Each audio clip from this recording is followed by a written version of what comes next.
Bueno, buenas noches a todos. Nuevamente, muchas gracias para las personas que están conectadas. Espero que todos estén en sus casas y sanos y salvos. El objetivo de esta reunión es una preocupación que hemos tenido en relación con la seguridad a la cual nos estamos enfrentando los anestesiólogos en esta fase de la pandemia. Eh, Tengo unos conflictos de interés. Yo soy anestesiólogo intensivista de la Clínica del Country, estoy en el Comité Científico de la Sociedad. Y además de eso, pues soy el gerente nacional de marketing y ventas de Merch Hamdon. Toda la información que les voy a dar está basada en gran parte en la evidencia y en la situación que se está viendo actualmente en Colombia. En relación con la seguridad de nuestra profesión, estoy, digamos, bastante preocupados en el mundo en relación con la situación laboral, dado pues que la cirugía es una de las principales fuentes económicas y financieras, no solo de los anestesiólogos, sino también de una gran cantidad de personal de salud y de las instituciones. Y además las únicas oportunidades laborales que se están brindando en estos momentos están relacionadas con exposición y con riesgo desde el punto de vista de atención de pacientes. Además, hemos tenido dificultades con los temas de protección personal, algunas ARL y algunas dificultades hemos tenido con todos los requerimientos necesarios en relación con la protección personal. Y después de todo esto que está pasando con la pandemia y el riesgo y tantas redes sociales y tanta información donde nos informan acerca de la mortalidad y la posibilidad de contagio,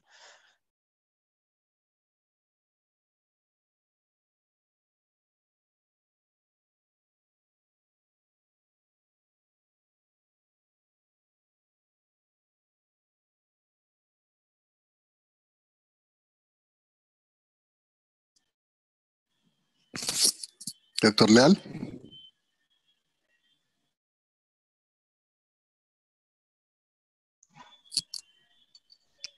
¿se está doctor escuchando? Leal, Sí, le escucho.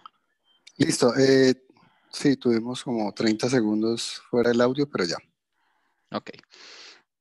Entonces, es una situación laboral compleja, dadas las condiciones de actualmente de los hospitales y de la cirugía. Tenemos problemas con el tema de protección personal. Nos hablan de reabrir los programas de cirugía y los anestesiólogos estamos en riesgo desde el preoperatorio, durante la inducción, el transoperatorio y la extubación de estos pacientes. Pues los sistemas de atención están concentrados en lo que es esta epidemia y tenemos un gran número de pacientes, la mayoría de información académica está relacionada con COVID y tenemos un gran número de pacientes que pueden ir desde la fase asintomática hasta la muerte. Y muchos de estos pacientes, pues algunos van a requerir cuidado intensivo y intubación orotraqueal y hacen que la atención médica y en especialmente los anestesiólogos en muchas instituciones del mundo, dada la severidad y la complejidad de estos pacientes, somos la primera línea de la atención en esta epidemia. Además de eso, tenemos que conocer la mejor evidencia de manera continua y además de eso, tenemos que mantenernos a salvo mientras atendemos los pacientes. ¿Qué es lo que ha pasado y qué pasó con la cirugía? Estas publicaciones que venían desde China, no voy a entrar en detalle, pero más o menos lo que mostraban es que muchos de los pacientes a los cuales se llevaban a cirugía y empezaron a morirse en estos sitios donde había epidemia, en los cuales no se detectaron síntomas o no se detectaron que tenían enfermedad, se empezaron a morir o la mortalidad peroperatoria fue mayor. Empezaron a encontrar que fue una población de asintomáticos y los factores de riesgo más relacionados con mortalidad se relacionaban con cirugía larga, cirugía compleja y con alguna comorbilidad. Dado esta situación y estas publicaciones, algunos gobiernos, estas son solo pocas y las que les voy a mostrar, por ejemplo en Inglaterra decidieron no hacer ningún tipo de cirugía durante 3 meses desde el 15 de abril y el ministerio el 31 de marzo dijo vamos a suspender las cirugías definitivamente, dado esta complicación. Pero el Colegio Americano de Cirujanos, en conjunto con la Sociedad de Anestesia y con la Sociedad de Hospitales, se empezaron a dar cuenta que esta cancelación provisional de cirugía obviamente iba a generar una demanda acumulada de pacientes, iban a empezar a haber una gran cantidad de pacientes que no se iban a poder operar y esta demanda acumulada no sabíamos si íbamos a estar preparados para atenderla, porque pues toda esta cantidad de pacientes que no se están operando, pues íbamos a tener problemas para atenderlos y empezaron a definir una cosa bien interesante que son las listas de chequeo para poder atender los pacientes. Un mes después, o sea, hace un mes nos decían que no podíamos operar porque se iban a morir más frecuentemente, pero un mes después dicen, bueno, ahora sí vamos a abrirlos, pero vamos a hacer más cirugía ambulatoria, vamos a hacer cirugías de bajo riesgo. Esto fue en mayo, a principios de mayo. Vamos a hacer cirugías de corta estancia, vamos a priorizar dependiendo de la situación clínica, vamos a hablarle a los pacientes que van a operarse bajo su consentimiento, ojo con los pacientes que tengan síntomas. Aquí hay un punto fundamental e interesante que empezaron a hablar sobre la valoración preanestésica en modalidad de telemedicina y empezar a implementar todas las estrategias relacionadas con recuperación temprana de los pacientes. Pero después de toda esta información, donde nos dicen suspendan la cirugía porque es riesgoso, luego nos dicen vuelvan a abrir, pues nosotros estamos en un riesgo permanente en relación con la apertura de cirugía en el periodo de la pandemia. Y como les hablaba al inicio, desde el preoperatorio hasta la extubación. ¿Por qué estamos en riesgo? En el preoperatorio, este grupo de Oxford en conjunto empezaron a revisar todas las publicaciones para saber cuántos pacientes o qué proporción de los pacientes son asintomáticos. Y empezaron a encontrar que no hay ningún estudio confiable de esto, que dado que muchos de estos estudios de COVID se le hace a pacientes sintomáticos, era muy difícil encontrar qué cantidad de pacientes son asintomáticos. Y los únicos estudios poblacionales que empezaron a encontrar, había una variabilidad entre el 50 y el 80% de las pruebas que eran positivas eran población asintomática. O sea, hay un gran porcentaje de pacientes que pueden ser positivos y ser asintomáticos. Los niños y los adultos jóvenes pueden llegar a ser asintomáticos y hay un porcentaje importante de pacientes que pueden estar en esta fase presintomática. Y obviamente la sensibilidad variable de las pruebas hace que la detección adecuada de los pacientes que están en la calle en relación que no tienen síntomas o que tienen síntomas hace que este diagnóstico sea muy complejo. Y no se sabe cuál es el verdadero alcance de las pruebas de anticuerpos a nivel poblacional. Hace unos días en la reunión con el grupo español hablaban de que a pesar de que ellos tenían una gran cantidad de casos, se habían presentado en diferentes comunidades, la prevalencia de pruebas de anticuerpos estaban por debajo del 5% en la población. Entonces, una de las principales discusiones que les voy a mostrar y les voy a simplificar es lo que está pasando con las pruebas preoperatorias. Revisé todos estos artículos en relación con las pruebas, las sensibilidades, los tipos, hay las que están aprobadas por la FDA, las coreanas, las validadas como rápidas que parecen unas pruebas de embarazo. Y realmente las pruebas en estos momentos tienen una sensibilidad entre el 40 y el 95%. El grupo de San Francisco tiene una que ya tiene el 99% de sensibilidad y esto está relacionado con la carga viral del paciente, que esa carga viral depende de dónde yo tomo la muestra, si la tomo a nivel nasofaringeo o a nivel de broncoscopia, y dependiendo del día en que tomo la muestra en relación con la exposición o con los síntomas. Depende también de la calidad de las pruebas. Ustedes van a ver, les voy a mostrar más adelante unas relacionadas con el INVIMA, otras relacionadas con la FDA, que están estas. Y depende también un factor fundamental, el valor predictivo negativo de la prueba, depende también de la prevalencia de la enfermedad. Y algunas pruebas de anticuerpos serológicas pueden empezar a tener una sensibilidad cerca del 90% después del día 6. Estas pruebas simplemente son pruebas rápidas que están comercializando. Hay más o menos 22 laboratorios en Colombia aprobados por el INVIMA en relación con el tema de pruebas. Basado también en varias publicaciones en relación con las pruebas, les traté de simplificar qué es lo que pasa con la enfermedad. La enfermedad tiene más o menos en promedio 4 semanas. Esta semana podría ser la fase como de precontagio, la de contacto o la fase de ventana. Esta sería la fase 2, que es como la fase de infección temprana. La 3 es como la fase activa de recuperación y la fase 4 sería como la fase de convalecencia. La prueba PCR generalmente se hace mucho más sensible después de la segunda semana porque hay una carga viral mucho más alta. Pues recuerden que la sensibilidad de la PCR, dependiendo del día o dependiendo de la calidad de la prueba, en términos generales, algunos dicen que es la mitad, o sea, se detecta la mitad de los enfermos. La IgM puede empezar a aumentarse después del día 6 en promedio, algunos hablan desde el día 9, y se empieza a elevar y hace un pico al mismo tiempo que se relaciona con el pico de la carga viral. Eso quiere decir que si yo tomo una prueba y encuentro una PCR positiva y encuentro anticuerpos negativos, tengo un paciente que está en esta fase inicial de ventana. Si yo tomo las pruebas y me sale una IgM positiva y una IgG negativa, estoy en la fase temprana de la enfermedad. La IgG se eleva casi al mismo tiempo que la IgM, un poco más lentamente y ocurre durante mucho más tiempo y es como la fase, digamos, ya cuando está inmunizado. Y si yo tengo las 3 pruebas positivas, puedo tener un paciente que está en esta fase final de la fase temprana o en la fase activa de la enfermedad. Si yo tengo solo la prueba de PCR positiva y la IgG positiva, puedo estar en esta fase de convalescencia. Y si yo solo tengo esta prueba positiva, al final pues estoy un paciente inmunizado.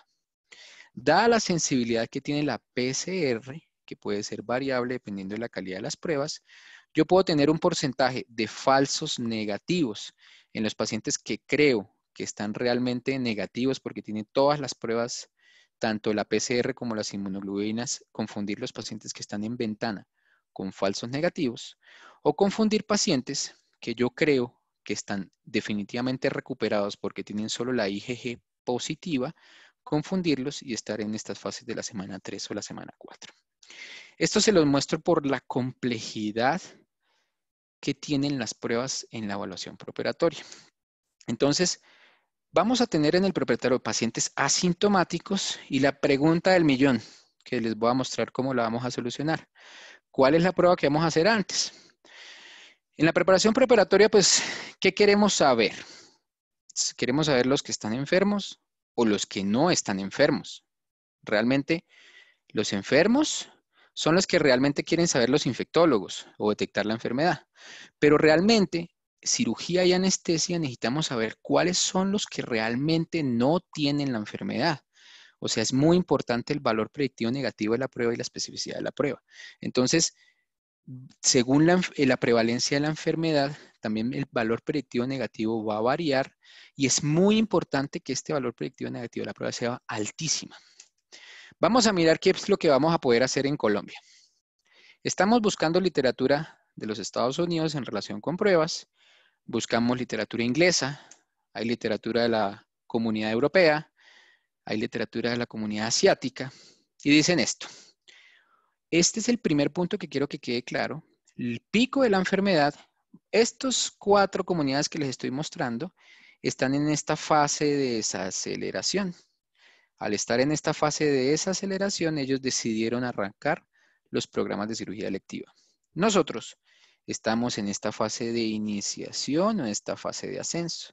Eso quiere decir que estamos buscando y entendiendo toda la literatura en relación con el descenso de la epidemia en muchas de las comunidades y nosotros estamos en esta primera fase, mostrando que probablemente todo lo que estemos hablando en un momento y lleguemos a este pico, pues probablemente iremos a parar. ¿Qué dicen los gringos? Los americanos dicen, mire, según el Grupo de Sociedad de Anestesia y la Asociación y Fundación de Protección de los Pacientes, dice, tómeles PCR a los pacientes, haga un test prequirúrgico y si el paciente es positivo, mándelo a que se recupere y después de que se recuperó, verifique que no tenga síntomas, que no esté tomando medicamentos y haga 2 PCR seriadas en un transcurso de 24 horas para operarlo.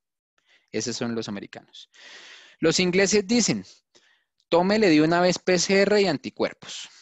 Si la PCR es negativa y anticuerpos positivo, el man ya está curado, opérelo. Si ambas son negativas, llévelo a cirugía, pero vigile que no se contamine durante el posoperatorio. Y si tiene la PCR positiva y el anticuerpo negativo, pospóngalo y llévelo al protocolo de manejo de COVID. ¿Qué dicen los españoles? No, eso PCR y anticuerpos no. El grupo de la Comunidad Europea dice, tómele primero anticuerpos, IgG y IgM. Si es IgG positiva, o sea que está inmunizado y la IgM es negativa, opérelo. Si ambas son negativas, hágale un test epidemiológico. Y si no hay sospecha de infección, hágale una PCR.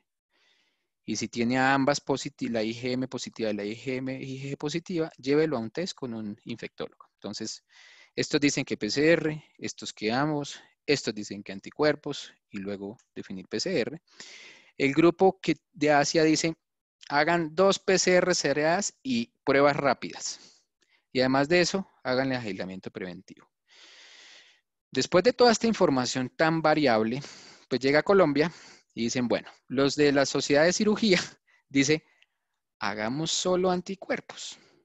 Y si solo tiene anticuerpos y solo ambos son negativos y es positivo o solo es positivo la IgG, opérelo. Y si la IgM es positiva, cancélelo.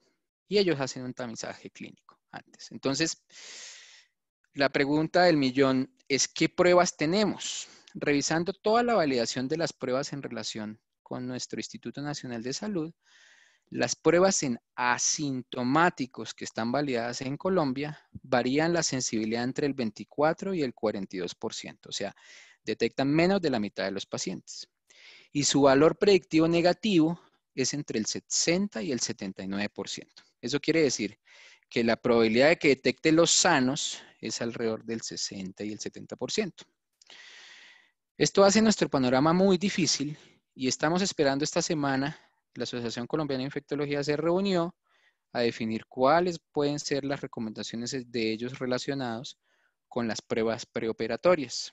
Hay información no confirmada y dadas las dificultades que tenemos en la calidad de las pruebas que tenemos en el país, que probablemente no recomienden mucho un test prequirúrgico definitivo o una rutina prequirúrgica definitiva en tema de las pruebas de COVID.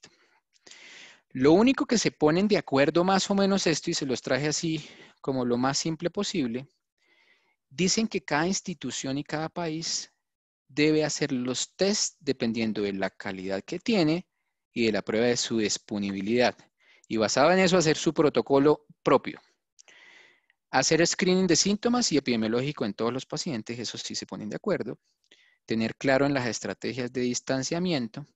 Tener claras las medidas de protección personal y no bajar la guardia. Y hablan de la importancia de detectar claramente los procedimientos de alto riesgo y la priorización de las cirugías. Ojalá algún día, este es el protocolo de la Universidad de California, donde ellos definen claramente o creen ciegamente en el test o en la prueba de PCR que tienen, que es una prueba de PCR bastante buena. Ellos dicen que si yo tengo la prueba negativa, ellos tienen 99.9% de la prueba, y ellos hablan de que si esa prueba es negativa, yo tengo la posibilidad de hacer elementos de protección estándar en todos los pacientes. Pero dadas las dificultades que tienen y que no tienen pruebas disponibles, ellos clasifican dependiendo si es un procedimiento de alto riesgo, si es un procedimiento de bajo riesgo o si es uno de bajo riesgo y es con anestesia local, el tipo de protección personal que tienen. ¿Por qué han hecho esto? Porque han encontrado que los procedimientos de bajo riesgo o el colocarle protección personal extrema a todo el mundo hace que también haya riesgo de contaminación también durante el retiro o colocación de las medidas de protección personal. Entonces hay que ser muy juiciosos en las instituciones para poder definir cuál van a ser las medidas de protección personal que van a utilizar dentro de sus instituciones. Esto rojo, yo no sé cómo es. ¿Alguien lo está notando? Sí. Entonces, ¿esto cómo lo podemos borrar? Perdón un segundo, esto yo no lo estoy escribiendo. Ok, entonces, ¿cuál es el problema que tenemos? Muchos de estos pacientes ya se nos vinieron encima. O sea, son pacientes asintomáticos, ya definen que abramos los programas de cirugía electiva, tenemos un problema en los screening preoperatorios y voy a contarles el riesgo que tenemos durante estas diferentes fases. Entonces, en la fase preoperatoria tenemos el riesgo desde la evaluación de asintomáticos y con pruebas prequirúrgicas. En la inducción o en las anestesias generales, sabemos que tenemos riesgo de contaminación. Nosotros en la clínica definimos un protocolo muy claro, basado también en la evidencia, para poder tener muy eficientemente el manejo de la inducción de los pacientes y tener claro que todos los pacientes se deben intubar en lo posible, en el menor tiempo posible y ojalá en el primer intento. Y hicimos como una lista de chequeo clara en el tema del procedimiento que íbamos a hacer con los pacientes. Esto lo encontramos también relacionado con las guías más recientes en relación de los ingleses del manejo de la vía aérea. Dicen, ojo, siempre seguridad del equipo, Recordar, fíjense esto, los procedimientos generales de RSL son la ventilación, la intubación, las desconexiones de los circuitos, el aspirar secreciones y extubarlo. O sea, prácticamente todos los momentos durante la anestesia general hay riesgo de aerolización, algunos procedimientos como la reanimación, las traqueostomías, las broncoscopias, y recomiendan ellos hacer un protocolo muy juicioso de intubación en todas sus instituciones. Entonces, el primer mensaje, hay que hacer un protocolo en cada una de las instituciones muy claro de cómo se va a manejar la vía aérea de los pacientes. Y hay un punto fundamental que hay un grupo de pacientes que hay que intubarlos en ambientes no estándar y con menos personal capacitado. Ellos recomiendan en relación con el manejo claro de la vía aérea, trate de hacer lo que usted ya conoce, a lo que usted está más familiarizado, trate de hacerlo sin afanes y sin demoras. Y esto es una recomendación muy clara en el tema del personal que debe estar más o menos en la sala de cirugía, cuántos deben estar afuera y qué equipo debe tener. Esto se relacionó porque ¿será que vamos a estar siempre, dado que en esta epidemia de COVID dijeron que los anestesiólogos muchos manejaran las vías aéreas en urgencias? Pues hablan de que muchos de los anestesiólogos tenemos más riesgo de contaminación al hacer todas esas intubaciones. Además, estamos apoyando a las instituciones en ese momento y algunos emergenciólogos o algunos equipos de urgencias, dado a esos protocolos, empezaron a demorar la atención de los pacientes y solo están llamando cuando ya toque correr. Dado que se va a abrir nuevamente la cirugía electiva, probablemente la disponibilidad de los anestesiólogos para intervenir en urgencias va a estar mucho más limitada.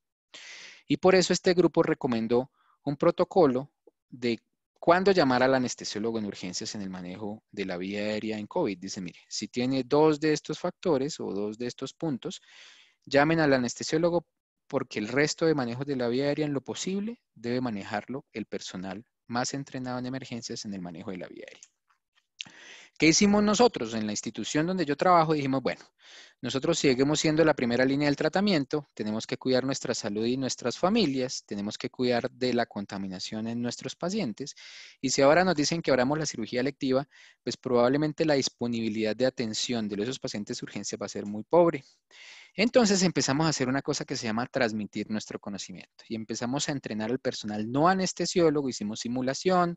Estuvimos en INCIMED y se entrenó a mucha gente del manejo de la vía aérea, no solo para que aprendieran a intubar, sino cómo ayudar a alguien en el manejo de la vía aérea.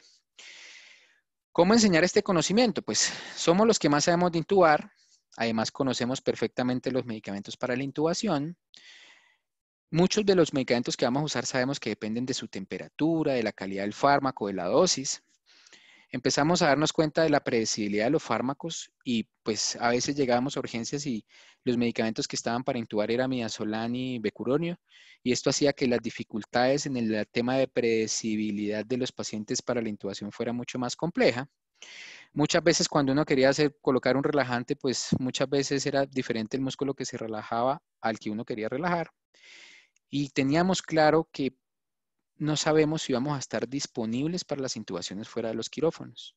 Entonces hicimos una lista de chequeo para las intubaciones fuera de salas, en los cuales dijimos qué equipos deben tener listos, explicamos claramente qué manejo de la vía aérea deberían tener, y además de eso pedimos qué medicamentos deberían tener listos para la intubación. Empezamos a generar algo de discusión, recordar que esto era para el personal no anestesiólogo, y empezamos a hablar, una de las que más nos generó discusión fue el bloqueo neuromuscular. Hubo muchas discusiones, algunos anestesiólogos algunos se acostumbraban a intubar sin relajante o con poquito relajante, otros con más, y empezamos a buscar la literatura y nos dimos cuenta pues que es mucho más fácil intubar con relajante, disminuye los síntomas orotraqueales, y había una cosa importante que era el impacto hemodinámico al evitar dosis más altas de hipnóticos en el momento de la intubación.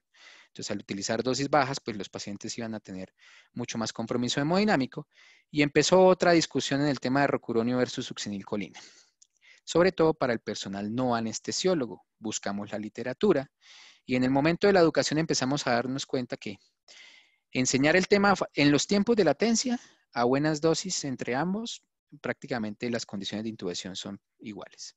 Pero enseñar los procesos de fasciculación al personal no anestesiólogo nos dimos cuenta que era un poco complejo. Nos dimos cuenta que el concepto de precurarización no estaba muy claro en la literatura y enseñar a la gente a precurarizar nos daba el riesgo de depresión y que los pacientes tuvieran que ventilarlos antes. la preparación de los fármacos y la cantidad y cuántos centímetros y cuántos miligramos. Y empezamos a darnos cuenta que los pacientes que intuban fuera de los quirófanos, pues el uso, la utilidad que tiene la succinilcolina es su tiempo además de su tiempo de latencia, es su tiempo de efecto corto. Y los pacientes que se intuban en urgencias, pues no van a tener problemas en la recuperación o en relajación residual porque la mayoría se van a cuidado intensivo. Y además de eso, cuando se despertaban, los pacientes empezaban a pujar y a toser en urgencias ya intubados y teníamos el riesgo de aerolización. Entonces, para simplificar el asunto para el personal no anestesiólogo, planteamos un protocolo muy sencillo en el tema de pacientes estables o inestables, basados en pesos, en el peso del paciente, y les colocamos una fórmula mágica en relación con centímetros, en relación con propofol, rocuronio, fentanil, y les indicamos algo muy sencillo en el tema de sedación posintubación. Recordar que esto fue un protocolo muy sencillo que tratamos de transmitir al equipo de no anestesiólogos en el tema de intubación fuera de quirófanos, y algunos de los anestesiólogos de las redes sociales tienen un link muy parecido a lo que nosotros transmitimos. Ya cuando solucionamos el tema de la intubación, empezamos a preocuparnos por el tema del intraoperatorio. Esta es una gráfica, aquí estaría el paciente, esta es una gráfica de la cantidad de contactos que tiene el anestesiólogo con el paciente, la línea roja es el anestesiólogo, la negra es la enfermera y el azul es el cirujano, y es simplemente ver la cantidad de veces que un anestesiólogo se acerca al quirófano. En el mantenimiento intraoperatorio nos concentramos en el tema de protección permanente, en el tema de conexiones muy fijas, en los temas de circuitos de ventilación y ventilación protectora. Trabajamos el tema de tener el menor contacto posible con el paciente y con el campo quirúrgico. Y empezamos a preguntarnos la relación de la contaminación en relación con los tipos de cirugía. Revisamos la literatura en relación con el transoperatorio, verificamos las recomendaciones de las diferentes instituciones quirúrgicas, incluyendo la Sociedad Americana de Anestesia, y empezamos a encontrar, porque se generó hace más o menos un mes, una comunicación del grupo de Suiza y del grupo de Inglaterra en relación con la laparoscopia, dado a que encontraron que había un riesgo de realización de los virus a nivel de la sangre en la laparoscopia, pero que no habían estudios ni en COVID ni en cirugía abierta. Entonces, pues que no había una suficiente evidencia en relación con los riesgos de la cirugía mínimamente invasiva versus la cirugía abierta y que iban a estar continuamente monitorizando, pero que habían unos claros beneficios en relación con la cirugía mínimamente invasiva en relación con estancia y con complicaciones. O sea, si yo tengo un paciente que se recupera mucho más rápido y estoy acostumbrado a hacerlo, pues probablemente hay unos beneficios claros en el tema de estancia. Y aquí hay otro punto fundamental, es que hay un potencial de filtrar partículas de aerosol cuando yo hago cirugía mínimamente invasiva, específicamente la laparoscopia, y que en cirugía abierta yo no puedo filtrar esas partículas, yo no puedo medir la aerolización de partículas, y realmente el hacer cirugía abierta de manera definitiva y cerrar la cirugía mínimamente invasiva puede traer peores resultados. Entonces, hablan estas sociedades de la importancia que tiene todas las medidas de protección dependiendo de todos los abordajes, dan unas recomendaciones prácticas en relación con incisiones pequeñas, no permitir fugas. En la clínica se está colocando una pinza de campo alrededor del puerto para poder controlar las fugas. Hablan un punto fundamental que son las presiones de insuflación bajas por debajo de 12 milímetros de mercurio, y obviamente para uno mantener esa presión baja hace que haya menos riesgo de fugas y de aerolización, y obviamente es súper importante mantener un campo quirúrgico adecuado a pesar de estas presiones bajas. Hablan de que todos los equipos de electrocirugía deben configurarse a la más baja posible cantidad de corriente, y que si está disponible tener circuitos de evacuadores de humo en los dispositivos, hay unos comerciales que ya están en eso, y si es posible filtrar el neumo al final, sería fantástico. Hay algunos grupos que están haciendo unas cajas especiales para filtrar el aire alrededor del paciente, y es súper importante el tema de la evacuación del neumoperitoneo antes de cualquier cosa relacionada con cierre, extracciones de trocar, extracciones de muestras o convertir los pacientes a cirugía abierta. Estábamos acostumbrados que el cirujano sacaba los trócares o sacaba la muestra y había una gran cantidad de realización de neumoperitoneo, y esto ha hecho que los grupos de cirujanos cambien de gran importancia todo su protocolo de cirugía laparoscópica. Dado esto, nos estamos diciendo que intubemos con una buena dosis de relajante, que en el transoperatorio relajemos porque es un campo quirúrgico adecuado, Y pues realmente nosotros en cirugía, al inicio, esto sería fin de cirugía, esto sería porcentaje de relajación. Y los anestesiólogos necesitamos relajar más o menos durante la intubación. Para el cirujano prácticamente se requiere un buen bloqueo neuromuscular para que tenga un buen campo quirúrgico con esas bajas presiones desde que inicie hasta que finalice. Y la realidad de todos los días es esta. Nosotros colocamos una dosis de relajante para que más o menos se recupere al final de la cirugía y realmente, pues esta diferencia entre lo que se requiere de la cirugía y la realidad, nosotros lo manejamos a punta de solución salina o algunas otras condiciones, porque sabemos que colocar una dosis de relajante neuromuscular al final de la cirugía, pues va a hacer que el riesgo de relajación residual de los pacientes sea mayor. Esto hace que nosotros necesitaríamos tener como un REMI relajante, que pudiéramos tener un efecto adecuado del bloqueo y obviamente recuperarlo al final de la cirugía. Esto simplemente es para mostrarles que el campo quirúrgico, que es lo que ustedes ven acá, esto que ustedes ven aquí es el contenido abdominal y uno tiene una cosa que se llama el continente. El campo quirúrgico, cuando se introduce un trocar, lo que se introduce es volumen.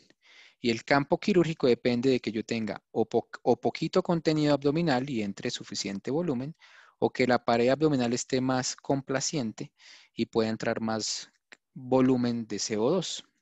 Por eso el campo quirúrgico depende del volumen que yo introduzco dentro de la cavidad. Yo puedo tener el mismo campo quirúrgico con presiones entre 7 o 20 milímetros de mercurio. Eso quiere decir que al yo manipular la pared abdominal o al tener menos contenido abdominal, por ejemplo, los pacientes delgados versus un paciente que tiene obesidad visceral o una paciente que tiene una lipectomía previa, pues hace que el campo quirúrgico sea mucho más reducido. Y viene el punto final, que es la extubación. Entonces ya hablamos desde la evaluación preoperatoria, la inducción, el transoperatorio y la extubación. Y hicimos también un protocolo no solo para nosotros, sino para todo el equipo en relación con todos los elementos de protección que se requieren durante el manejo intraoperatorio, durante el manejo final de la cirugía en relación con la extubación. Y aquí había un punto fundamental donde empezamos a solicitar a nuestros administradores de que necesitamos algunos medicamentos para disminuir la generación de secreciones, que necesitamos pues pensar muy bien el tema de aspirar secreciones en los pacientes cuando los extubamos. Aquí nosotros lo estamos colocando en cámara o en plástico, les colocamos protector facial, les colocamos oxígeno y nos empezamos a preocupar por algo que era la relajación residual.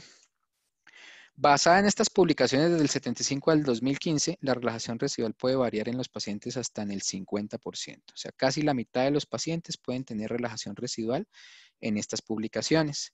Pues en esta época de COVID, donde tenemos pacientes que nos toca ponerle más relajante durante la inducción para que no puje. En el transoperatorio nos piden que tenga un buen campo quirúrgico a bajas presiones.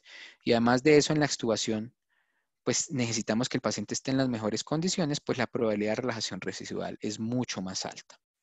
¿Por qué la relajación residual es tan alta? Estas son las variables clínicas. Esto es una tabla de resumen en los cual comparo la variable clínica con el porcentaje del TOF. Si ustedes ven acá, los pacientes que tienen TOF de 0,2, casi el 22% de los pacientes pueden levantar la cabeza, o el 70% de los pacientes pueden tener una capacidad vital forzada normal. Los pacientes con un TOF de 0,4 a 0,6, más de la mitad, casi el 70% de los pacientes, aprietan el puño, levantan la cabeza y tienen todas las variables clínicas por encima del 50%. Y 0,8 probablemente la gran cantidad de variables clínicas están presentes.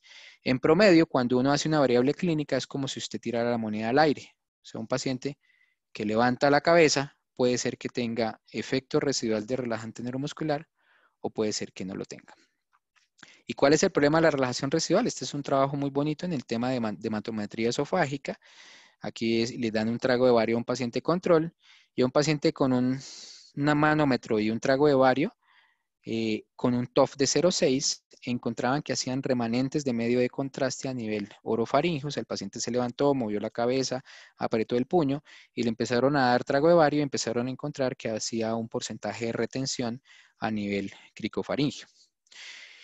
¿Y los consensos qué dicen? Los consensos dicen, mire, la gente usa muy poca monitoría y es nuestra realidad. Este consenso de Nagy mostró que la relajación residual está entre el 40 y el 60% de los pacientes y que hay una alta asociación con morbilidad. Esto se los traigo es porque en esta fase de COVID vamos a tener un gran porcentaje de pacientes que van a tener algún riesgo relacionado con complicación perioperatoria y si además de eso, que nos están pidiendo que relajemos desde la intubación y en el transoperatorio, pues si tenemos relajación residual hay también riesgo relacionado con esta patología o con este efecto de los relajantes neuromusculares. Y si además de eso los pacientes hacen alguna complicación, pues lo ideal es que sea solo relacionado con COVID y no relacionado con nuestro manejo perioperatorio. ¿La solución sería el TOF? Es la pregunta. Hay que recordar esta gráfica. Este es el porcentaje de receptores ocupados entre el 0 y el 100% de los receptores de relajantes. Y esto sería el tren de 4.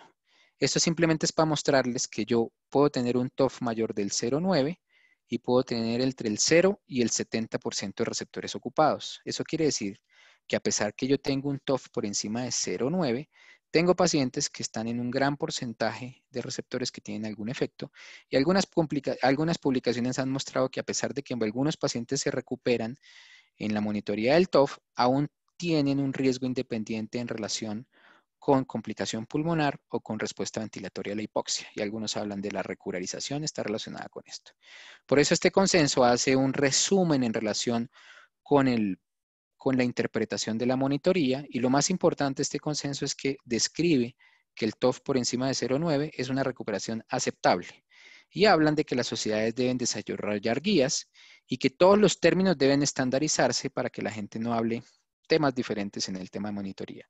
Nuestra sociedad colombiana, si ustedes para recordarla, en el 2015 dice que durante el procedimiento los anestesiólogos deben monitorizar la relajación neuromuscular cuando se usa un bloqueador neuromuscular. O sea, ya hay publicaciones que hablan del riesgo que tenemos en relación con complicaciones y nuestra sociedad ya publicó que debemos usar el monitor, pues yo creo que hay que utilizarlo de una manera muy importante e interpretarlo de manera adecuada. ¿Cuál sería la solución? Vimos que los pacientes tienen relajación residual, además de eso, el monitor tiene sus limitantes y además nos dicen, bueno, la solución será pues que revirtamos los pacientes. Pues recordar que los revertores que tenemos actualmente, uno de ellos, como es la neostigmine, pues tiene algunas contraindicaciones importantes. Según el INVIMA, que es nuestra normativa, no vamos a entrar en detalle en comparación con los agentes de reversión que hay actualmente en el mercado. Simplemente les quiero mostrar lo que nos regula en Colombia. Nos habla de que hay algunas contraindicaciones de estos medicamentos en embarazo, lactancia y niños y algunas riesgos de los pacientes en relación con algunas patologías, tanto gastrointestinales como urinarias, neurológicas, cardiovasculares o pulmonares, que hacen que estos pacientes tengan también un poco más de riesgo. Esto nos ha servido desde el punto de vista administrativo para pedirle a nuestras instituciones que tengamos la disponibilidad de los productos adecuados, también basados en la normativa local. A pesar de que revirtamos, este es un trabajo prospectivo de 558 pacientes con diferentes medicamentos, incluyendo diferentes bloqueadores neuromusculares e incluyendo diferentes agentes de reversión, la relajación residual aún sigue alta en un 27.9%, dependiendo de la mezcla que se use, pero esto lo quiero mostrar es que las complicaciones mayores que presentaron los pacientes respiratorias, el 92.9% se relacionó con bloqueo residual.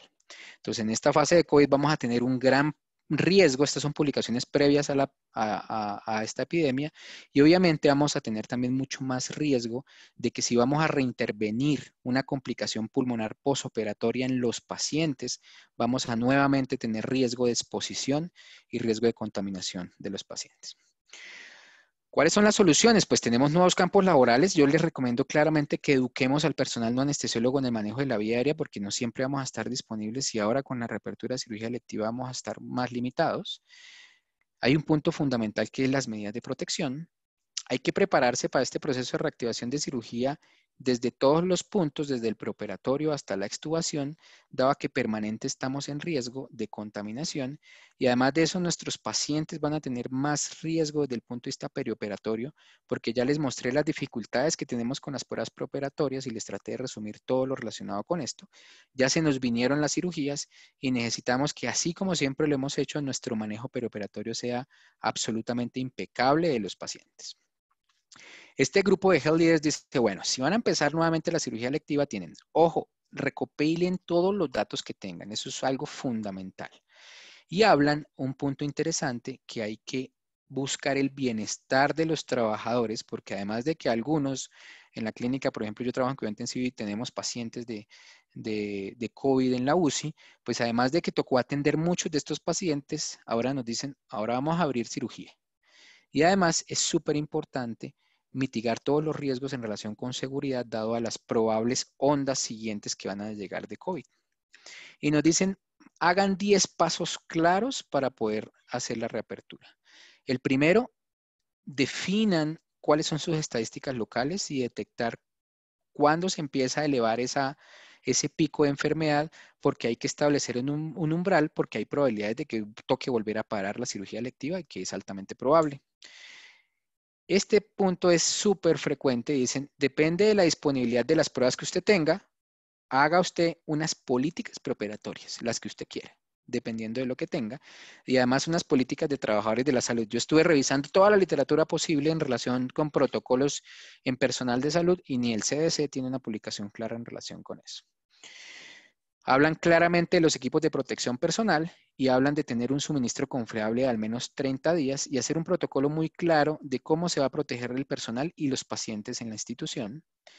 Hablan que dependiendo de sus capacidades en las instituciones, establecer probablemente algunos picos de cirugía electiva en horarios diferentes y tener todos los recursos disponibles desde la valoración preanestésica o relacionado con imágenes o laboratorios en el perioperatorio porque van a venir una gran cantidad de pacientes y establecer, y lo interrogan, horarios diferentes a los normales en el tema de cirugía. Hablan de que todos los suministros y los proveedores deben estar asegurados en el tema de la reapertura porque hay una gran cantidad de pacientes probables. Y hay un punto que siempre me ha gustado en esta literatura, es que todos hablan de evaluar el estrés y la fatiga del personal y que todos los miembros clave de este manejo deben estar desde el cirujano hasta el personal de limpieza. Y eso es un punto que creo que es fundamental porque no todo el esfuerzo que hagamos en el tema nosotros de protección de los pacientes, pues se puede perder en el tema del personal de limpieza, que todos los días debe haber un comité multidisciplinario para que tome decisiones en el tema de parar o continuar la cirugía electiva, que hay que claramente comunicarle a los pacientes. Y hay un punto que les voy a aumentar al final, que es la priorización de cirugías, que esto es una parte clave de todos estos procesos de reapertura. Y que obviamente hay que conocer todas o ampliar las fases de atención quirúrgica desde un preoperatorio un poco más tardío a una atención posalta para poder vigilar la evolución de los pacientes. Esta es una tabla que modificó la Sociedad Colombiana de Cirugía en relación con las fases y la actividad quirúrgica y muchas de las instituciones decidieron abrir nuevamente los programas de cirugía dado el porcentaje de ocupación.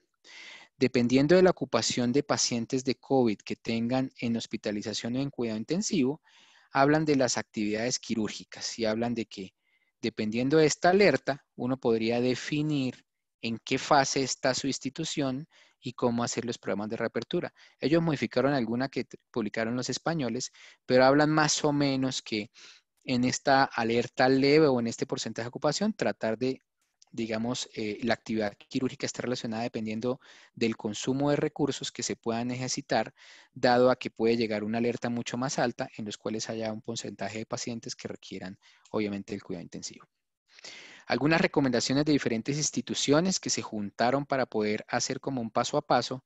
En términos generales hablan todas relacionadas con protección personal y relacionado con las pruebas o cuestionarios de tamización, que este es un cuestionario que está ahí, en los cuales dicen hagan este cuestionario en todos los pacientes para poder detectar los pacientes de riesgo. Y basado en varias publicaciones relacionadas con un protocolo que se llama ESCAPE, que es un protocolo de vigilancia epidemiológica de algunas infecciones perioperatorias, algunas relacionadas con algunos patógenos que encontraron en las máquinas de anestesia, no en COVID, sino en publicaciones previas, algunos patógenos que encontraron en las llaves de conexión de los pacientes, algunas recomendaciones con algunos dispositivos de alcohol glicerinado que le pasaron a los médicos, se dieron cuenta que hubo una disminución de la contaminación bacteriana y algunos protocolos relacionados con decontaminación nasal en los pacientes de algunos tipos de cirugía, empezaron algunos protocolos de algunas instituciones, dado que hay varios componentes críticos en el tema de transmisión del ambiente, de los pacientes y en las manos, y que además hay métodos previos para control de infecciones quirúrgicas, y que hay una presión permanente por el tema de la transmisión del virus, pues este grupo, en conjunto con la Fundación para la Seguridad de los Pacientes, dicen que cualquier programa que se vaya a abrir deben buscar la forma de optimizar el control de infección en sus áreas de cirugía. Y lo hablan en 4 pasos. El primer paso dice, ojo, siempre limpien sus manos. Esta sociedad dice, póngale al anestesiólogo un dispositivo en el atril izquierdo para que él siempre tenga donde utilizar alcohol glicerinado, utilizar doble guante en los procedimientos de alto riesgo de contaminación y al lado derecho siempre dejar una bolsa donde se pueda sellar y cerrar lo que usted bote.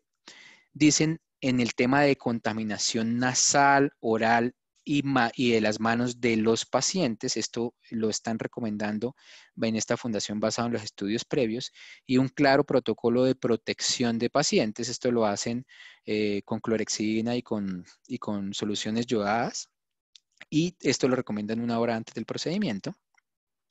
El tercer paso dice, tengan áreas probables, si tienen disponible, unas áreas orientadas al manejo de los pacientes con probable contaminación de COVID y pacientes teóricamente limpios, pero tenga unos protocolos de limpieza que sean de alta calidad, con una lista de chequeo de limpieza donde la persona que va a limpiar limpie la máquina, limpie la mesa, limpie el piso, limpie el techo, o sea, que tenga un protocolo claro de limpieza y que tenga una frecuencia muy clara. Entonces, el tercer punto está relacionado con todo lo de limpieza y las áreas restringidas de entrada o salida de personal. Y el cuarto, ellos hablan de todos los sistemas de conexión que sean libres de aguja y que el uso de jeringas sea destapada en el momento que se va a usar y se deseche. Lo que estábamos acostumbrados algunos en usar jeringas y mantenerlas ahí, ellos recomiendan de la importancia que tiene todo el tema de protección y de contaminación a nivel del uso de medicamentos en el intraoperatorio. Este es un ejemplo que les tenía, este es el ejemplo de la clínica. Nosotros tenemos una sala de espera acá. Aquí están 4 ascensores. Acá hay 2 ascensores hacia afuera, acá hay 3 ascensores hacia adentro. Y lo que se hizo fue establecer una zona de tránsito de los pacientes COVID. Y aquí se hizo un tránsito de pacientes de cirugía ambulatoria que entrarán por esta zona. Y teóricamente de la sala 7 a la sala 11 no sería cirugía electiva normal, y de la sala 6, de la sala 1 a la sala 6, sería como el tránsito de los pacientes COVID. Esto depende mucho de la infraestructura que se tenga en su institución y tratar de que el personal no se comparta entre las ambas zonas. Este grupo dice, ojo, hay otro problema, es que usted todo el esfuerzo que hace para evitar la contaminación perioperatoria, el otro riesgo es la contaminación en recuperación. Entonces, algunos recomiendan, esto está basado en los estudios de los japoneses, que ellos no tienen la fase 1 de recuperación, la hacen en la sala. Dicen que dependiendo de si la cirugía tiene alta contaminación de aerosoles o con anestesia general, además de que lo recuperan en la sala, ¿sí? Y evitar la contaminación cruzada en recuperación, tienen tiempos de limpieza más largos o más cortos, dependiendo del tipo de cirugía, y tienen tiempos de pausa dependiendo de la tasa de recambio de aire de la sala, que ya les voy a mostrar esa tabla. Y recomiendan turnos al menos de 12 horas para evitar el tema de cambio o entrega de pacientes durante cirugías. El tema de las salas de recambio es súper importante, que todos los que estemos trabajando en este momento en salas de cirugía conozcamos, no importa si tiene presión negativa o positiva o como la tengan. Es importante conocer las tasas de recambio de aire. Las tasas de recambio de aire es la cantidad de aire que cambia por hora, y esto hace que en algunos estudios relacionados con Mycobacterium tuberculosis, ¿qué porcentaje de tiempo se requiere para tener una eficiencia de limpieza del 99.9% del aire? Ese aire que entra y sale de la sala va a un filtro de alta eficiencia, y si yo tengo una tasa de recambio de 12, a los 23 minutos tengo 99% de limpieza del aire y a los 35 minutos 99.9. Esto sirve para 2 cosas, para los tiempos de pausa entre cirugía y cirugía, y sirve también para los tiempos durante el manejo, por ejemplo, de la vía aérea o la intubación. Usted considerar más o menos al cuánto tiempo podría entrar al personal a manejar los pacientes o a entrar a empezar a operar. Entonces, Un punto fundamental que recomiendan es que usted conozca la tasa de recambio de aire que tiene cada sala de cirugía y si no hay forma de hacerlo hermética, por lo menos la tasa de recambio que tiene el pasillo y toda la zona del área quirúrgica. Esto sirve también para las unidades de cuidado intensivo y si yo tengo presión negativa, pues puedo tener tasas de recambio de 20 o de 50 y eso me haría que el tiempo de eficiencia de remoción del aire sea, por ejemplo, 8 minutos. Entonces, este es como el punto fundamental que hay que conocer en el tema de recambio de aire de las salas. El punto final que les voy a hablar es el tema de priorización de pacientes. Yo estuve comunicado con el grupo de Chicago en los cuales ellos establecieron esta tabla de priorización que se llama la tabla de MENTS Score. Esta tabla clasifica o prioriza a los pacientes dependiendo de 3 cosas: el tipo de procedimiento, la enfermedad quirúrgica y la comorbilidad. Esto está relacionado específicamente con que como llegan una gran cantidad de pacientes, para priorizar los pacientes de urgencias es fácil. Uno hablaba que el taponado mata el neuro el niño, y las urgencias uno las prioriza. Pero en cirugía programada, saber a quién le va a dar uno sala primero es un poco complejo.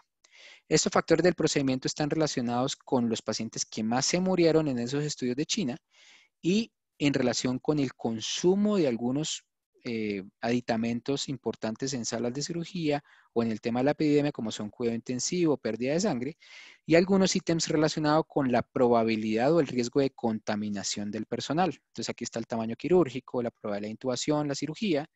Están los factores relacionados con la enfermedad quirúrgica. Esto está más relacionado con si hay algún tratamiento o alguna una opción efectiva no quirúrgica. Y el tercer, o con el retraso del procedimiento, y los otros están relacionados con los factores relacionados de los pacientes. ¿Qué estamos haciendo nosotros? Se hizo una escala, se sacó una gran cantidad de pacientes que se tenían en lista de espera. Algunos tuvimos problemas con la llenada en tema de un ítem que era la probabilidad de intubación y algunos temas relacionados con la demora de la patología. Estamos en construcción en una escala un poquito más simplificada. Cambiamos, por ejemplo, la intubación, el porcentaje por anestesia general. Esta tabla no fue hecha en pediatría, entonces el tema de anticipación de pérdida de sangre la cambiamos por sí o no en tema de reserva. Simplificamos el tema de enfermedad quirúrgica. Quitamos los síntomas respiratorios porque pues los que tengan síntomas respiratorios no van a entrar a cirugía electiva y estamos construyendo como una tabla un poquito simplificada y a cada paciente que se está llegando se le está haciendo como el número o el score que da la cirugía. Este score simplemente es para decir cuáles irían de primero y cuáles irían de segundo. El objetivo de este score es tratar de favorecer los mejores resultados en el tema de cirugía, favorecer el riesgo del personal en el tema de contaminación y favorecer el tema de utilización de recursos. Dicen que esta línea es móvil dependiendo de la población que tenga cada una de sus instituciones y establecer un punto de corte donde usted dice de aquí para abajo voy a operarlos todos, de aquí para acá tengo que verificar dependiendo de la capacidad que tengo y de aquí para arriba definitivamente no los voy a operar porque se me van a morir probablemente, tengo exceso riesgo para mi personal y fijo va a ir a la unidad de cuidado intensivo, voy a transfundirlo, entonces pues por ahora no. Entonces es como priorizar la cirugía electiva. El grupo de Chicago, ¿qué hizo? Simplemente dijo, mire, tuve 3 pacientes 27, 2 pacientes 29, 1 31, los verdes son los que operaron, los rojos son los que cancelaron, el punto de corte de ellos fue 56, operaron un grupo de este grupo intermedio y definitivamente los que tienen este punto de corte más alto fueron los que no operaron. ¿Qué estamos pensando hacer y cuál es el protocolo que pensaríamos tener? Nosotros queremos que evalúe el paciente el cirujano, lo que ustedes van a ver de lo que tiene el cirujano, que haga su diagnóstico y haga su test epidemiológico. Esto se lo voy a mostrar, es algo que estamos en construcción. Además de eso, que él defina la solicitud de la cirugía. Después de la que la solicite, haga la autorización del procedimiento. Recuerden que esto es cirugía electiva. Lo que ustedes van a ver en naranja es como la parte administrativa. Después de eso va a hacer un envío, una solicitud de un turno quirúrgico a la institución. Y la institución va a hacer la priorización. Estamos interrogando el MENS, estamos en eso en el tema de priorización y dependiendo del resultado se va a definir si va a requerir, si se va a priorizar o no. Y esta es la pregunta del millón, si vamos a tener pruebas. Al principio les mostré todas las dificultades que tenemos en pruebas, estamos esperando los comunicados. Hoy el presidente de la República informó que llegaron yo no sé cuántos miles de pruebas de Alemania diferentes y yo creo que depende de la disponibilidad y las pruebas que tengamos y la autorización de los pacientes y las recomendaciones de la Sociedad Colombiana de Infectología, a quién le vamos a hacer pruebas y esto puede estar relacionado con el test epidemiológico. Después de esto, pues ya se va a definir la aprobación de la cirugía. Esta aprobación va a ser por todo un equipo que viene aquí desde la clínica hasta el cirujano. Y después de toda esa aprobación, ahí es donde nosotros queremos entrar. Realmente no queremos meternos en la responsabilidad de tantas cosas acá y queremos, aquí es donde ya firmaron el consentimiento de que se van a operar en fase de pandemia, etcétera, etcétera. Y aquí es donde llega la evaluación preanestésica en el tema por telemedicina. Más o menos en este rango ya han pasado 2 semanas, recomendamos al menos 2 semanas de que se evalúe el paciente, se programa la cirugía y se hace la atención. Aquí es súper fundamental el tema del tiempo en que se está evaluando el paciente, le estamos dando una espera en relación con la cirugía y aquí tenemos la decisión tanto de las pruebas como el tema de los test epidemiológicos y nosotros vemos el paciente cuando ya está priorizado y está definido por una junta si se va a tomar pruebas prequirúrgicas o no. Definimos el tema de protección del equipo, en el tema de la protección del equipo de salas de cirugía, cómo se va a manejar el tema de protección en el tema de la vía aérea y cuál va a ser la protección en las zonas de áreas de traslados y en cirugía ambulatoria. Y hacemos un plan de comunicaciones claros a las pacientes en relación con todos los protocolos de seguridad que se tienen, las actualizaciones frecuentes en la página en relación con las medidas de protección y un punto fundamental que es la penúltima diapositiva, es tener claro que el paciente tenga claro, no solo los pacientes, sino los familiares, el tema del riesgo-beneficio que tiene el procedimiento, los riesgos de intervenirse en una fase de epidemia. Es súper importante el tema de la educación en las medidas de protección y prevención del contagio, no solo en el paciente, sino en su familia. Y hay un tema clarísimo que es el tema de aislamiento, no solo desde el preoperatorio, recomendamos 2 semanas, sino hasta el posoperatorio. Lo final que quiero decir es que esta editorial muy bonita dice que en estos momentos estamos de una preocupación sin precedente por el tema del contagio de los pacientes y estamos en una carrera por hacer algo. Entonces, concebimos intervenciones que pues, aún no sabemos porque pues aún no están verificadas. Además de eso, queremos hacerlas en tiempo real, entonces compramos todos la máscara full face con filtros P100, otros mandaron a hacer los acrílicos y empezamos a hacer una serie de cosas y facilísimas de implementar por cambios apresurados, porque empezamos a implementarlas de manera rápida, pero el punto fundamental de esta conferencia es que no podemos anticipar el efecto clínico de lo que estamos haciendo. En estos momentos estamos tan preocupados por todo lo que está pasando y por el riesgo de exposición al cual podemos enfrentarnos que no sabemos todo lo que estamos haciendo, cuál va a ser el efecto clínico. La recomendación final, no bajemos la guardia con el tema de contaminación. Nosotros vamos a estar expuestos desde el preoperatorio hasta el posoperatorio del paciente. Y es súper importante que la calidad de nuestro trabajo con los pacientes hagamos lo que más frecuente hacemos, no empecemos a hacer cosas absolutamente raras, busquemos una recuperación súper eficiente de los pacientes, evitemos las complicaciones postoperatorias inmediatas porque nos va a llevar a riesgos, no solo para el paciente, no solo riesgo médico-legal, sino riesgo de una nueva exposición en el manejo de la vía aérea de los pacientes. Si tienen alguna duda, estamos listos a responderlas. Muchas gracias.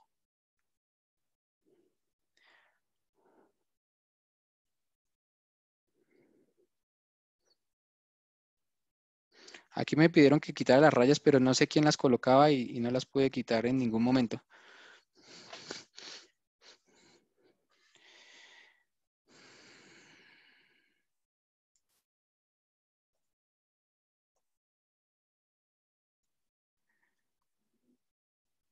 Douglas, ¿Sí? buenas noches, soy Fernando Blanco de Boyacá, ¿cómo está? Hola, Fernando, ¿cómo estás? Muy bien, muchas gracias, Douglas. Excelente presentación.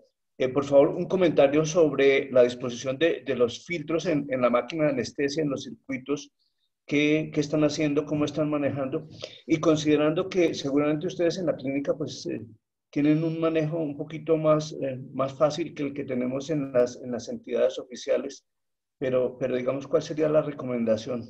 Mil gracias, Douglas. Nosotros con los filtros realmente estamos poniendo filtro inspiratorio y expiratorio en ambos. y el filtro y la manguera y todo se cambia por paciente. O sea, realmente, digamos, no hay una recomendación específica. Revisamos la calidad de los filtros que tenemos. Los filtros tienen filtro también para virus, filtra los virus por debajo de 0.5 micras. Entonces realmente estamos usando filtro en ambos vías y se bota el circuito con cada paciente. Me preguntan por cirugía de Buenas noches, otorrino. Douglas. Sí, dale. En cuanto a los filtros, pues realmente, listo, los circuitos serían un sobrecosto y ya lo vivimos en una de las instituciones, un sobrecosto considerable. El uso del filtro entre el tubo orotraqueal y el capnógrafo, donde debe ir realmente el filtro siempre, Sí, de acuerdo. protegería los tubos corrugados, pensaría yo, y el uso del filtro expiratorio. Primera apreciación. Segunda apreciación, definitivamente tenemos que usar el TOF. Sin duda alguna hay que usar la monitoría de relajación neuromuscular. Olvidar ese concepto que algunos tienen aún sobre el tiempo teórico de algunos relajantes musculares. Hay que usar el TOF para poder tener unas extubaciones seguras y no tener complicaciones en las salas de recuperación. Y aquí sí viene la pregunta mía y es la siguiente. ¿Por qué no usamos anestesia regional, anestesia coordinada en todos estos pacientes? Es decir, vamos para una colecistectomía laparoscópica, el paciente, obviamente las condiciones clínicas del paciente lo permiten, colocamos una peridural torácica baja, y así reducimos el uso del relajante neuromuscular, incluso solo durante la fase de intubación, dándole unas excelentes condiciones intraoperatorias al cirujano. Lo mismo con un apéndice, podríamos irnos con una raquidia y irnos un poquito más alto, intubar al paciente calculando unas dosis adecuadas para no tener un efecto hemodinámico tan grande. ¿Qué pensaría usted al respecto? La mayoría de recomendaciones en el tema del manejo perioperatorio recomiendan que no hay que hacer cosas que no estamos acostumbrados porque podemos tener errores, ¿sí? Y segundo, hay que buscar la recuperación más temprana de los pacientes. Entonces, dependiendo de la habilidad del cirujano, voy a poner un ejemplo en nuestra institución. El hacer una vesícula abierta en nuestra institución, son cirujanos que llevan 15 años de experiencia haciendo laparoscopia y cuando van a hacer una abierta no son capaces o se echan 2 horas y en la laparoscopia se echan media, ¿sí? El tema de la cirugía abierta y versus laparoscopia ya les comenté, está discutido porque pues en cirugía abierta usted está aerolizando probablemente más y no está claramente qué es lo que está pasando en el medio ambiente cuando usted hace una cirugía abierta. Y en el tema de exposición, pues el riesgo es que el tiempo de estancia del paciente en la sala sea mucho mayor. Entonces, lo que recomiendan es que cada experiencia, tanto de equipos quirúrgicos, no hay una fórmula mágica para saber cuál va a ser la mejor en relación con todo lo que usted vaya a hacer. Debe ser lo que usted está acostumbrado a hacer en pro de que el paciente se recupere lo más rápido posible. Si hablamos de cirugía abierta en vesícula, pues el tiempo de recuperación puede ser un poco mayor y que el paciente se vaya para su casa sea un poco mayor. Entonces, las sociedades de cirugía han dejado como claramente esa posición de que hay que buscar el pro de la recuperación más rápida del paciente. Y el tema de exposición, pues, el estar cerca del paciente, el tema de la contaminación, pues lo que está recomendado es hacer a lo que más tienen experiencia y buscar la forma que el paciente se recupere lo más rápido posible. En el tema de costos de los circuitos y eso, nosotros lo evaluamos, nos dimos cuenta y eso se revisó que los costos se van a aumentar porque pues seamos muy sinceros, no vamos a reutilizar fármacos, no vamos a reutilizar jeringas, se van a cambiar una serie de cosas desde la máscara del paciente, donde en muchos sitios ni se cambiaba. Pues obviamente el costo de muchas de las cosas van a ser mayor, pero revisamos con la clínica y revisamos con las ARL y realmente es mucho más costoso la contaminación cruzada de un paciente, la contaminación del personal y realmente pues el objetivo ahorita, dado que la situación financiera de muchas instituciones está pues un poco difícil y las aseguradoras están haciendo la fuerza probablemente para que no se reabran estos programas de cirugía, pues es súper importante buscar que los resultados de los pacientes que se van a operar sean los mejores y que tengan los mejores resultados, porque cualquier complicación o muerte de un paciente de cirugía electiva en esta fase creo que va a ser mucho más costoso que lo que puede costar otro tipo de cosas. Voy a responder unas que están aquí en el chat. Me preguntan por cirugía de otorrino. En cirugía de otorrino, nuevamente lo que le estamos haciendo es, o lo más recomendado, no importa si es oftalmo, si es endoscopias, si es otorrino, lo que nosotros estamos definiendo claramente es el tema de la priorización. Si yo les muestro en la parte de priorización de cirugía, hay un punto fundamental, denme un segundo, que les voy a compartir esta parte, que es súper fundamental, sin importar el procedimiento que se vaya a priorizar, digámoslo así. Un segundo. Aquí hablan de, dependiendo del tipo de cirugía, si ustedes ven acá, los puntajes más bajos que están aquí, el punto 1 en el sitio quirúrgico, preactivo aquí esto. El sitio quirúrgico, otorrino y gastrointestinal le da un puntaje más alto, le da 5. Y miren que la cirugía laparoscópica mínimamente invasiva le da un nivel más bajo. Y esto era para responder lo relacionado que hablaron ahorita. Las cirugías abiertas, abdominopélvicas, infraumbilicales y supraumbilicales, aquí está cirugía abierta supraumbilical, que sería una cirugía abierta, pues le daría un puntaje de 4. Entonces, entre más alto esté el puntaje, más riesgo está tanto del equipo como de estancia, como de contaminación y consumo de recursos. Entonces, sin importar el tipo de cirugía, la recomendación, sea oftalmo, gastro, lo que sea, es tener una variable un poco más objetiva en el tema de la priorización de pacientes. Nosotros desaparecimos los bloques y puede ser que un cirujano tenga 5 hernias, pero la primera hernia tenga un puntaje muy alto porque es anciano, diabético, hipertenso, y la quinta hernia sea un paciente joven. Entonces, es súper importante el tema de la priorización y creo que va a ser como la gran diferencia que se está hablando actualmente en el tema de la priorización. Máscaras laringeas en cirugías de corta duración me preguntan. Nuevamente les digo, en lo que tengan más experiencia, pues en máscaras laringeas hay máscaras que a veces tienen fugas, a veces hay máscaras laringeas que hay un tema de la calidad de la máscara que tengan y la calidad de la colocación depende mucho. El riesgo pues es el tema de contaminación. Yo creo que hay que tener claro que muchos de los manejos que estamos haciendo está relacionado con lo más seguro para el paciente y lo más seguro para evitar el tema de contaminación. Lo de máscara laringea no está escrito ni está publicado y, por ejemplo, nosotros específicamente en la clínica, la gran mayoría se ha ido por el tema de intubación como para ir mucho más a la fija, digámoslo así. Y tenemos la disponibilidad de productos anestésicos perioperatorios para que los pacientes les vaya bien. Me preguntan por el tema médico-legal. Todos recomiendan el tema de los consentimientos informados, de que los pacientes entiendan el riesgo al cual se están enfrentando y que tomen la decisión clara en relación con realizarse la cirugía. Y por el tema médico-legal sí los invito a que consulten la página de las CARE, en las cuales también hay un webinar en relación con el tema legal. Y recordar que en estos momentos el COVID no está considerado como una infección nosocomial, digámoslo así. Es una pandemia.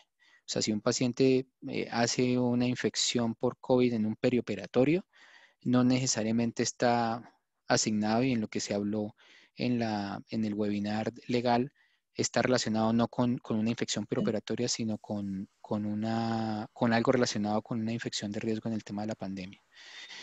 El tema de teleconsulta, nosotros ya se está implementando. Antes teníamos un tema que se llamaba teleorientación, se está realizando, ahorita ya es teleconsulta. Sin embargo, se hace una segunda evaluación cuando el paciente llega y se le explican algunas cosas adicionales que necesitaba.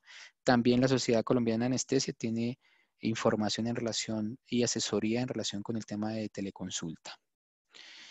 Calzoda no cambiamos por paciente. El lavado orofaringio y nasal y yodados sí se está recomendando por la Fundación de Protección de los Pacientes basado en estudios previos, no en COVID. Hablan de que pues, probablemente no le hace daño y lo recomiendan para su uso una hora antes de la cirugía, pero pues no tiene un nivel de evidencia muy fuerte. Y hablan de que algunos pacientes de urgencias que se intubaron recomiendan hacerles soluciones yodales nasales después de intubación. Me preguntan por etomidato. Sí, disponemos de etomidato. Se usa según la indicación, es una sola dosis, no es infusión. Y en urgencias se lo explicamos a los emergenciólogos para que usaran en las intubaciones en los pacientes inestables, pero pues no es simplemente porque era mucho más fácil que lo conocieran y lo entendieran y poner una ampolla antes que hablar de ketamina, pero no hay ninguna diferencia real, bajo algunas indicaciones.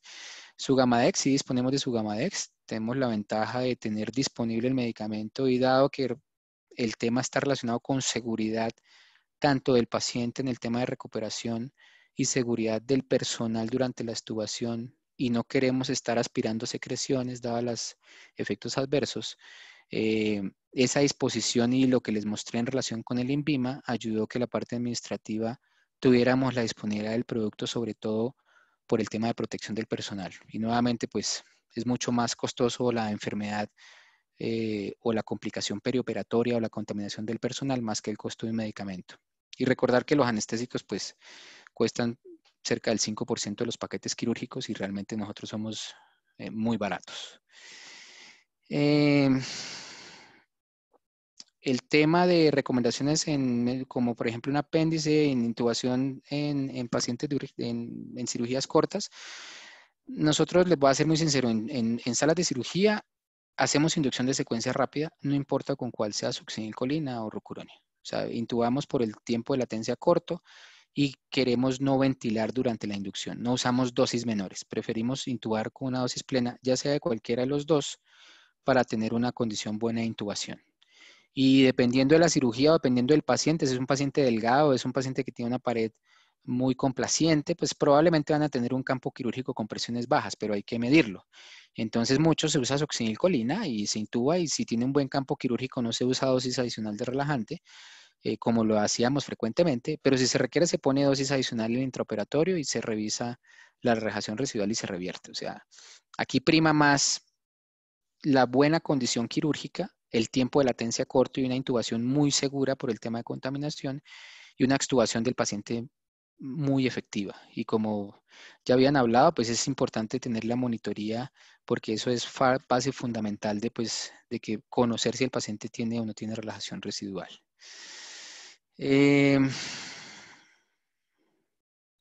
Un colega debería estar sembrado en un lugar y otro... aquí hablan en relación con las zonas o con las áreas de trabajo. Algunas recomiendan de que pues, las zonas sean separadas y que no haya cruce de personal.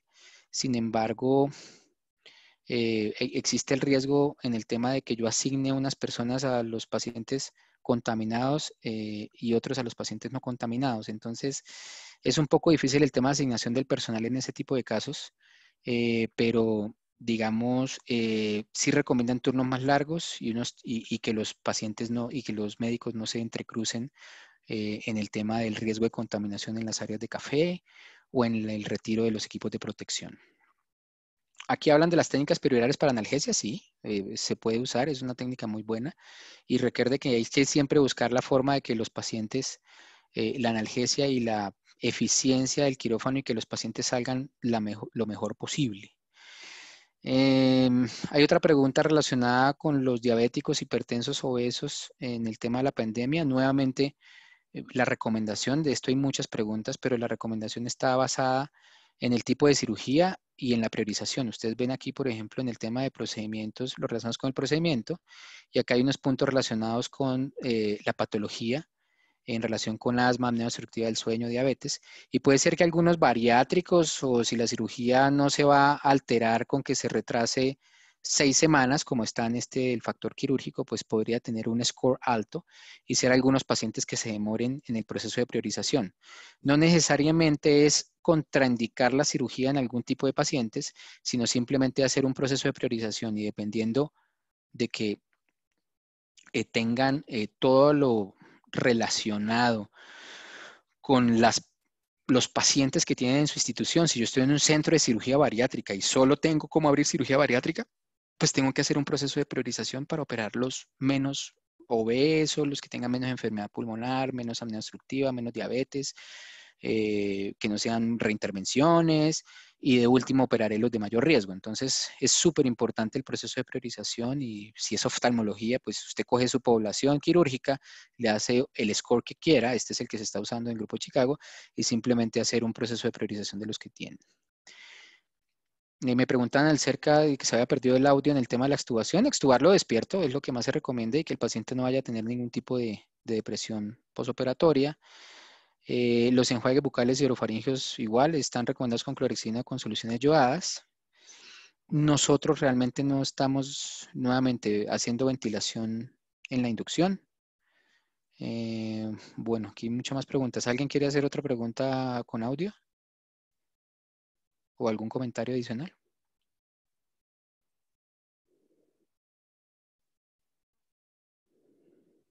Douglas, muy buenas noches, excelente exposición, muchas gracias. Una cosa que yo he notado, no sé si ustedes también, es que ahora en pandemia llegan pacientes mucho más difíciles, vías aéreas más difíciles, pacientes con más comorbilidades que las que veíamos antes. Yo no sé si es por lo que estamos tan pendientes de eso, pero llega el paciente de 140 kilos para el apéndice, o el Sí. paciente que llega que no abre la boca y que no queremos intubarlo con el fibrolaringoscopio y resulta que no abre la boca no por dolor, sino porque realmente anatómicamente por la fractura está muy disminuido. El tema, estamos hablando de paciente programado, pero es el tema del paciente con vía aérea difícil y, por ejemplo, que no tiene una buena apertura oral y no queremos intubarlos con el fibrolaringoscopio. En los escenarios de urgencias también el paciente con vía aérea difícil y estómago lleno o con obstrucción intestinal, que no queremos intubarlos despiertos y que muchas veces nos metemos en la idea y en la experiencia de hacer una intubación de secuencia rápida con un paciente que tiene altísimo riesgo de broncoaspiración. ¿Tú qué opinas de eso? Muy buena intervención. Eh, Nosotros teníamos más o menos un promedio de 2.000 cirugías mensuales. Eh, yo creo que son la misma cantidad de pacientes, sino lo que pasa es que están como más diluidos, creo yo, o menos diluidos. Y además que muchos de los cirujanos y los pacientes le han cogido miedo al tema de operar por el riesgo de contaminación. Entonces, primero están operando solo lo que definitivamente hay que operar en los procesos de urgencia o de emergencia. O sea, están operando lo que sí tocó. En la clínica, pues a veces llegaba cualquier diagnóstico quirúrgico y pues se priorizaba el tema de la cirugía. Ahora pues se les da como un poquito más de espera. Algunas instituciones hablaban de manejo antibiótico en apendicectomía, otras hablaban de colicistostomía en vesículas. O sea, ha habido mucho cambio en el tema de las decisiones. Entonces probablemente están llegando los pacientes menos diluidos en una cantidad de volumen. Segundo, el tema de la vía difícil es un tema muy complejo porque pues el riesgo de contaminación durante la intubación despierto es altísima y como les mostré inicialmente, todas las pruebas de inmunoglobulinas y de PCR pues no se han puesto de acuerdo dependiendo del país, dependiendo de la zona, ha sido muy complejo. Y algunos hablan de la experiencia que tiene el manejo de la vía aérea con el videolaringoscopio. Entonces, pues yo creo nuevamente que hay que hacer lo que más sabemos hacer. Nosotros estamos usando mucho videolaringoscopio. Hay unos videolaringoscopios para vía aérea difícil. El CIMAC tiene una hoja para vía aérea difícil. Y yo siento, esto es una opinión personal, siento que mucho del manejo de la vía aérea difícil que teníamos, a menos de que sea una masa o algo muy evidente, pero la gran mayoría de los problemas de vía aérea que teníamos se han solucionado con el tema de videolaringoscopia y con hojas, digamos, de vía aérea difícil. Entonces, mi opinión personal, en el momento que llegue un paciente en esas condiciones, yo me prepararía para una introducción de secuencia rápida y con el videolaringoscopio la CIMAC de vía aérea difícil y me prepararía de esa forma antes de pensar en una fibrolaringoscopia, a pesar de que pues yo tengo harta experiencia en la fibrolaringoscopia, pero en estos momentos prima el riesgo prima la protección que yo debería tener en el manejo de los pacientes. Entonces, realmente yo lo haría con un biolaringoscopio, pero si ya definitivamente la patología amerita que requiera digamos, el fibro, yo haría todos los sistemas de protección personal absolutamente claros, dejar los tiempos de espera o estaría en la sala que tiene mayor sala de recambio, estaría con otra persona, otro colega listo y entrenado en el tema de la vía aérea y tener el biolaringoscopio listo. Una sedación muy clara y muy buena en el tema también de que no aumente las secreciones, atropinizarlo, alguna cosa adicional, y haría un procedimiento muy limpio en el tema de una vía aérea difícil en ese caso. Pero sí, esta vez nos estamos poniendo mucho más juiciosos en el tema del tipo de cirugías que tienen riesgo de contaminación, en el tema de protección personal, en el tema del lavado de manos. Estábamos acostumbrados a tapabocas de diferentes posiciones, desde mentón hasta cabeza. Estábamos acostumbrados al celular, el computador, el parlante y una serie de cosas en el quirófano que nos ha hecho cambiar de manera importante hasta la llegada y el saludo de nuestras familias en nuestras casas. Entonces, pues es un cambio grande que se nos está planteando, ¿no? Sí. Douglas, perdóname una segunda inquietud. ¿Qué protocolo tienen ustedes allá en la clínica para el paciente, para traqueostomía en el paciente con De la COVID UCI. confirmado o en UCC? Nosotros hemos tenido un número de pacientes en cuidado intensivo con COVID, pacientes con SDRA y patologías muy severas. Afortunadamente hemos tenido muy buenos resultados. En el tema de traqueostomía seguimos las guías internacionales en el tema de tipos de procedimientos. Nuestros cirujanos se demoran 3 minutos en una traqueostomía percutánea. Realmente son muy efectivos y muy eficientes. El riesgo de la contaminación de la traqueostomía pues es en el tema de la pujada cuando hacen la punción. Nosotros, siendo sinceros, nuevamente es algo que estamos haciendo. Algunos hacemos ecografía en la parte anterior de la tráquea para asegurar que no hayan vasos a nivel de la vía anterior. Algunas publicaciones lo recomendaban como para ir a la fija en el tema de la punción y evitar sangrado, para mirar algunos vasos tiroideos anteriores a la tráquea. Se hacen como unas coordenadas donde se marca el segundo anillo y se hace una línea media muy clara. Se ubica el paciente full. Generalmente la terapeuta le hace una terapia respiratoria previa al paciente súper buena, lo recluta. En ese momento lo relajamos full para que lo puedan reclutar bien y tenga la mejor variable de oxigenación posible en ese momento. Nosotros metemos un buggy por el tubo. Sí, pero nuevamente, me están preguntando de nosotros, así lo hacemos. Metemos un buggy por el tubo, desinflamos el neumo y sacamos el tubo a la boca. Y en ese momento el cirujano ya tiene listo todo para puncionar, punciona, hace la traqueostomía realmente en 3 minutos o menos, es súper rápido. Y hacemos digamos, la terapia, la traqueostomía en apnea. Realmente se hace en apnea la traqueostomía y es un procedimiento que se demora muy corto, está apagado el ventilador, está todo listo para evitar algún tema de contaminación en el área. Y nuevamente, pues se revisa dependiendo de donde estemos, si es en una sala de UCI, la mayoría las hacemos ahí. La tasa de recambio de la UCI requiere más o menos 60 minutos para desinfección del medio ambiente. Y después de que se hace el procedimiento, todo el mundo full cubierto, full protegido, se deja más o menos 60 minutos la sala desocupada para que se filtre el aire y haga una tasa de recambio. Entonces, en traqueostomía, pues eso es lo que hacemos y hacemos todo lo posible para que el ventilador no vaya ni a ciclar, o sea, apagamos el ventilador, metemos el buggy por el tubo, desinflamos el neumo, sacamos el tubo a la tráquea y en 2 o 3 minutos ya está lista la traqueostomía. En algún momento se pensó en abierta, pero lo que mismo les decía, los cirujanos ya no saben hacer abierta, trasladar el paciente. Realmente nos dimos cuenta que era mucho más eficiente en tiempos y en protección lo que hacíamos. Y obviamente, pues, lo que les decía, pues lo relajamos full para que el paciente no vaya a empujar cuando le entre el dispositivo en la tráquea. Gracias.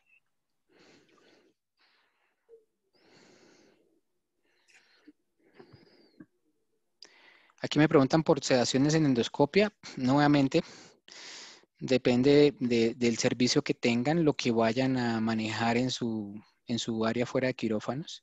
Importantísimo definir cuál es la tasa de recambio de aire que tienen en sus salas de endoscopia, los tiempos de espera entre unas... ¿Alguien está hablando? Aló. Dependiendo de las tasas de recambio de aire que tengan en sus áreas fuera de quirófanos, dependiendo de las medidas de protección que tenga, probablemente hay que optimizar la seguridad en esas áreas fuera de quirófanos para poder hacer lo mejor posible en el tema del manejo de seguridad de los pacientes.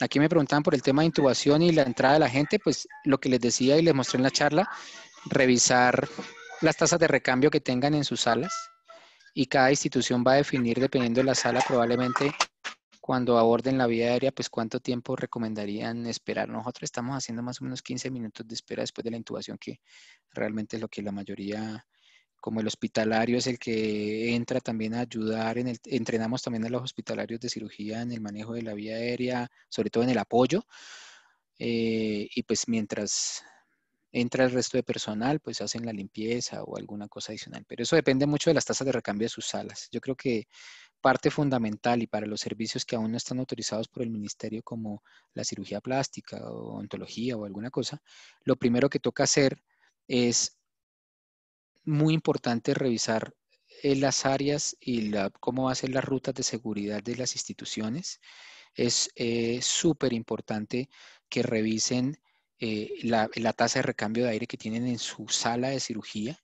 Es como el paso que deben hacer antes de que se reabran esos programas de cirugía plástica, porque pues eso también se va a venir una gran cantidad, más que muchos nos hemos subido de peso en esta cuarentena, pues yo creo que va a haber mucha cirugía plástica después, pero yo creo que en esos servicios lo que toca es ir revisando la seguridad de sus salas, cuáles son las tasas de recambio, qué deben tener listo, cuál va a ser el protocolo de protección personal y tener el grupo de pacientes que van a estar en lista de espera ya priorizados y decir, mire, los primeros que vamos a operar es estas cirugías, las más cortas, los que no vamos a las más jóvenes, las que tengan menos morbilidad y de último, pues ya cuando se acaban esos pacientes, pues operaremos las más gorditas, las que requieran más procedimientos y sobre todo cuando definamos pues, qué va a pasar con las pruebas prequirúrgicas, pues ya les mostré las dificultades que hay en el tema de toma de muestras y esto hace que algunos de esos programas o las cirugías que no son prioritarias o las cirugías que no requieran una complicación con la espera de 6 semanas, como lo muestran las tablas de MENS, como son las que están acá, el impacto en la demora en el tema de la enfermedad, pues eso haría que probablemente muchos pacientes de esas cirugías no prioritarias sean los últimos que se arranquen a operar. Aquí me pregunta Carlos Afanador, en relación con la traqueostomía, si nosotros nos estamos demorando también, no estamos haciendo traqueostomías tempranas en COVID, estamos esperando casi, hemos tenido pacientes de mucho más de 14 días, casi de 3 semanas, esperando también porque los pacientes ya con COVID confirmado se les puede hacer un control de carga viral y mirar cómo están las pruebas serológicas. Entonces, en esos escenarios estamos como tratando de demorar la mayor cantidad de tiempo posible en el tema de las traqueostomías en UCI. Bueno, esta charla queda grabada, según tengo entendido. Sí, Douglas, queda grabada y las personas la pueden revisar en la página web www.sarvac.com.co. Ok. Y, Mauricio, no sí. supe por qué se salían como unas líneas rojas en la pantalla que yo no las hacía. Sí, No qué sé. pena, no. Pero bueno. Alguien estaba haciendo esas líneas, sí, desafortunadamente, pero Ah, bueno. bueno, no hay problema. Cualquier cosa que necesiten, les voy a anotar en el chat mi teléfono y Perfecto, y muchas mi gracias. correo electrónico. Para cualquier cosa que necesiten, información, cosas adicionales, digamos, mi plan es aprovechar el tiempo que tengo disponible también para hacer mucha lectura y poder actualizar esta charla lo que más pueda. Hemos dictado esta conferencia cerca de 10 o 12 ocasiones y cada vez hemos encontrado cosas nuevas para poderla filtrar y mostrárselas de la manera más simple posible. No bajemos la guardia, hagamos las cosas muy bien todos los días como siempre lo hemos hecho, protejámonos nosotros y protejamos a nuestras familias y seamos partícipes importantes en este proceso porque pues muchos de los cirujanos van a entrar a hacer procedimientos, cada uno va a hacer 1 o 2 y va a tener un riesgo de contaminación individual, pero los anestesiólogos vamos a tener riesgo de contaminación si estamos todo el día en una sala de cirugía atendiendo varias cirugías y varios pacientes. Esto hace que seamos muy juiciosos con el manejo perioperatorio, con el manejo de la contaminación de la sala, con el manejo de la rotación de la sala, porque nos estamos exponiendo en riesgos durante todo este proceso con muchas especialidades quirúrgicas y esto genera también riesgo para nuestras familias. Entonces, cualquier cosa en lo que yo pueda colaborar con ustedes y con la sociedad, estamos atentos a poderlos apoyar.